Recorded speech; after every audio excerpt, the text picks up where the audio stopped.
আজ আমার গন্তব্য তারকেশ্বর মন্দির দর্শন। তাই হাওড়া থেকে তারকেশ্বর লোকাল ধরে চলে এলাম তারকেশ্বর স্টেশন। হাওড়া থেকে তারকেশ্বর স্টেশনের দূরত্ব 55 কিলোমিটার, আর ভাড়া পড়ল 15 টাকা। হাওড়া থেকে তারকেশ্বর আসতে সময় লাগলো 1 ঘন্টা 35 মিনিট। ট্রেন এসে দাঁড়ালো তারকেশ্বর স্টেশনের 1 নম্বর প্ল্যাটফর্মে। ট্রেন থেকে নেবে 1 নম্বর প্ল্যাটফর্মের সামনে এগিয়ে গেলেই সামনেই রয়েছে স্টেশন থেকে বাইরে যাওয়ার পথ।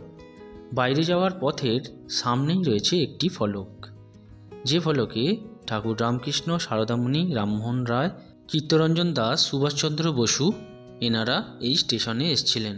এছাড়াও মা সারদা দেবী ঠাকুর রামকৃষ্ণের আরোগ্য কামনার জন্য ট্রেনে করে এসেছিলেন পুজো দিতে তারকেশ্বর মন্দিরে।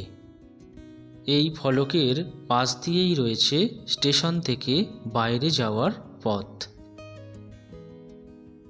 স্টেশন থেকে বাইরে যাওয়ার পথেই বাঁদিকে তাকালে রয়েছে টিকিট কাউন্টার। টিকিট কাউন্টারের পাশ দিয়েই এই যে সোজা রাস্তাটি, এটি স্টেশন থেকে বাইরে বেরিয়ে যাওয়ার রাস্তা। স্টেশন থেকে বাইরে বেরিয়েই বাঁদিকে তাকালে রয়েছে টোটো স্ট্যান্ড। টোটো করে মন্দিরে যেতে ভাড়া পড়বে 10 টাকা। এছাড়াও স্টেশন থেকে বাইরে বেরিয়ে এই যে সোজা রাস্তাটি চলে যাচ্ছে, এই রাস্তা দিয়ে হাঁটা পথে সময় লাগবে তারকেশ্বর মন্দির যেতে 6 থেকে 7 মিনিট। সামনের দিকে কিছুটা স্টেশন থেকে হেঁটে এসেই ডান দিকে একটি রাস্তা সোজা চলে যাচ্ছে, আর এই মোড় থেকে স্টেশনটি দেখা যাচ্ছে। স্টেশন থেকে এখানে হেঁটে আসার পর এই রাস্তা ধরে সোজা হেঁটে গেলে সামনেই পড়বে তারকেশ্বর উচ্চ বিদ্যালয়। এই তারকেশ্বর উচ্চ বিদ্যালয়ের পাশ দিয়ে যে রাস্তাটি সোজা চলে গেছে, এই রাস্তা ধরে সোজা চলে গেলেই পৌঁছে যাওয়া যাবে তারকেশ্বর মন্দির। মন্দিরে যাওয়ার পথেই রাস্তার উপর করা আছে একটি বড় গেট, যে গেটের উপরে করা আছে একটি মহাদেবের মূর্তি, আর গেটের দুধারে করা আছে দুটি মহাদেবের মূর্তি। এই গেট দিয়ে প্রবেশ করে সামনের দিকে কিছুটা এগিয়ে এলেই রয়েছে রাজবাড়ি। এই রাজবাড়ির মধ্যেই রয়েছে লক্ষ্মীনারায়ণ মন্দির। এই মন্দিরে দুপুরের ভোগ প্রসাদের ব্যবস্থা আছে। ভোগ প্রসাদ গ্রহণ করতে চাইলে সকাল 10টা থেকে 11টার মধ্যে লক্ষ্মীনারায়ণ মন্দির অথবা বাবার মন্দিরের গদি থেকে কুপন সংগ্রহ করে নিতে পারেন। কুপন মূল্য 50 টাকা। দুপুরের ভোগ 1টা থেকে 2:30 মিনিট পর্যন্ত দেওয়া হয়। এই গেটটি হলো রাজবাড়ির মেন প্রবেশদ্বারের গেট। যারা 4 চাকা অথবা বাস নিয়ে তারকেশ্বর মন্দিরে আসবেন, তারা এই রাজবাড়ির গেট দিয়ে প্রবেশ করেই রাজবাড়ির গেটের বাঁদিকেই রয়েছে পার্কিং অফিস। পার্কিং অফিসের সামনেই দেওয়া আছে গাড়ি পার্কিংয়ের রেট চার্ট। আপনারা পারলে পজ করে এটা দেখে নিতে পারেন। এই পার্কিং অফিস থেকে ঠিক 100 মিটার দূরেই রয়েছে গাড়ি পার্কিং এরিয়া। এটি হলো গাড়ি পার্কিং করার জায়গা।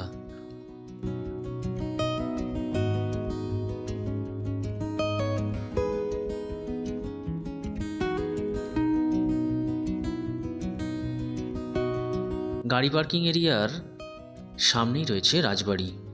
পার্কিং এরিয়া থেকে বাইরে বেরিয়ে রাজবাড়ির পাশ দিয়ে যে রাস্তাটি সোজা চলে যাচ্ছে মন্দিরের দিকে, এই মন্দিরের দিকে রাস্তাটি দিয়ে যাওয়ার পথেই দেখা হয়ে গেল শ্রী শ্রী মঠ দণ্ডী স্বামী সুরেশ্বর মহন্ত মহারাজের সাথে। ইনি হলেন তারকেশ্বরের মন্দিরের মহন্ত মহারাজ। রাজবাড়ির পাশ দিয়ে এখন তারকেশ্বর মন্দিরের দিকে যাচ্ছি। রাস্তা দিয়ে মন্দিরের দিকে যাওয়ার পথেই রাজবাড়ির আর একটি গেট পড়ল, আর এই গেটটি দিয়েই ভিতরে প্রবেশ করলে রয়েছে লক্ষ্মীনারায়ণ মন্দির। এই রাজবাড়ির গেটের সামনেই রয়েছে আরেকটি মোটরসাইকেল রাখার পার্কিং এরিয়া। মোটরসাইকেল রাখার জন্য 10 টাকা করে পার্কিং চার্জ নেওয়া হয়। রাজবাড়ির সামনের এই রাস্তাটি দিয়ে 100 মিটার সামনে এলেই রয়েছে রাস্তার বাঁদিক দিয়ে আর একটি রাস্তা, আর এই রাস্তাটি যাচ্ছে মন্দিরের দিকে। এই রাস্তাটি ধরে এগিয়ে এলেই রাস্তার ডান দিকে পড়ল পুরুষ এবং মহিলাদের শৌচালয়। রাস্তা দিয়ে সামনের দিকে এগিয়ে আসতেই পড়ল দুধ পুকুর, আর এই দুধ পুকুরের গা দিয়ে রাস্তা করা আছে মন্দির যাওয়ার জন্য। মন্দির যাওয়ার পথে রাস্তার ধার বরাবর রয়েছে অনেক পুজো সামগ্রিক দোকান। মন্দিরে পুজো দেওয়ার জন্য রয়েছে অনেক ডালার দোকান। এই দোকানগুলি থেকে আপনারা 31 টাকা, 51 টাকা, 101 টাকা, 151 টাকা ও 201 টাকার মধ্যে আপনারা পুজোর ডালা পেয়ে যাবেন। এই রাস্তা দিয়ে সামনের দিকে এগোতেই রয়েছে আরও পুজো সামগ্রী ও ডালার দোকান। বাঁদিকে এটি হলো দুধ পুকুর। এই দুধ পুকুরে স্নান করে ভক্তরা বাবার কাছে পুজো দেন।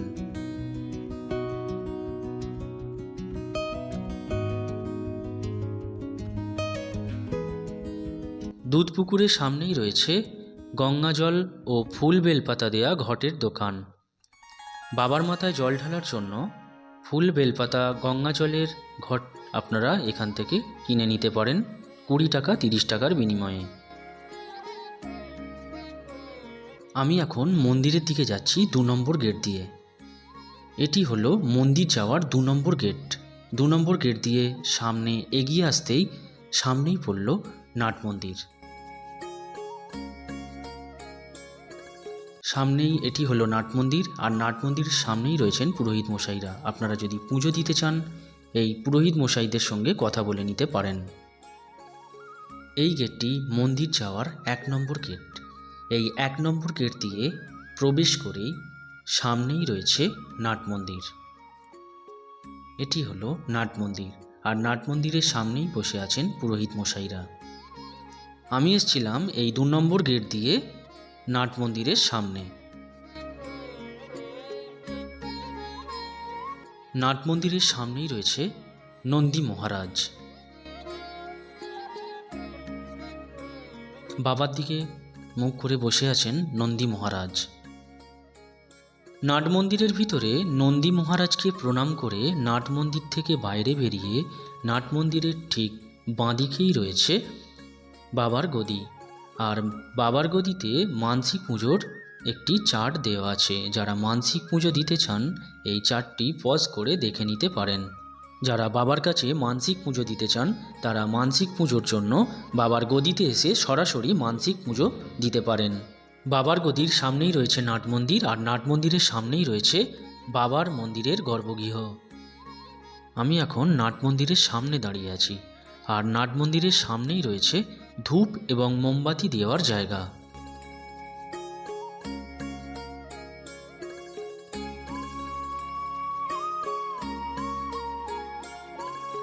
নাট মন্দিরের বাঁদিকে রয়েছে বাবার গদি।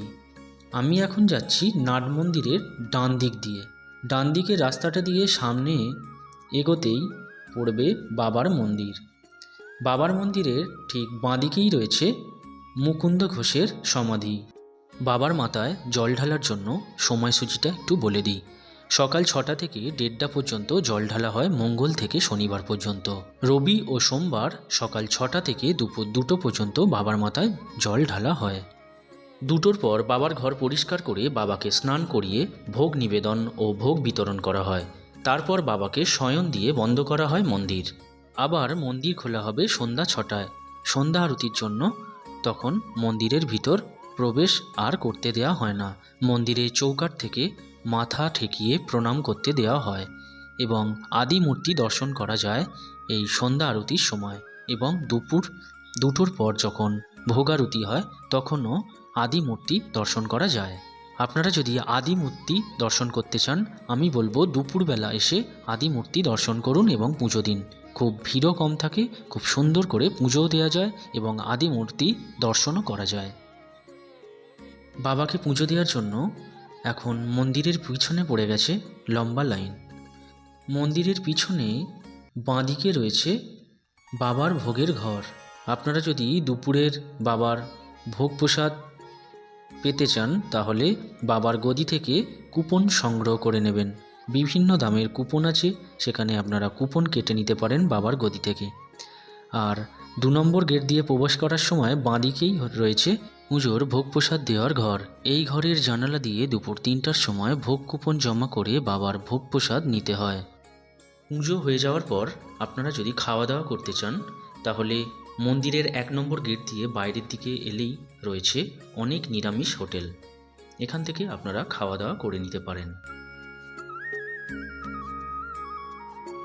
বাবার মন্দিরে এসে আপনারা যদি একদিন থাকতে চান তাহলে মন্দিরের 1 নম্বর গেট থেকে বাইরের দিকে এসেই দেখবেন অনেক যাত্রী নিবাস আছে, যে কোনো একটি যাত্রী নিবাসে আপনারা থেকে যেতে পারেন। তারকেশ্বর মন্দির দর্শন ও বাবাকে দর্শন করে আমার তো খুব ভালোই লাগলো। ভিডিওটি আপনাদের কেমন লাগলো অবশ্যই কমেন্ট করে জানাবেন। ভিডিওটি ভালো লাগলে সকলকে শেয়ার করবেন। চ্যানেলে নতুন হয়ে থাকলে চ্যানেলটিকে সাবস্ক্রাইব করে চ্যানেলে পাশে থাকার জন্য অনুরোধ রইল। আবার দেখা হবে অন্য কোনো ভিডিও নিয়ে অন্য কোনো জায়গায়। এখানেই ভিডিওটি শেষ করছি। সবাই ভালো থাকবেন। নমস্কার।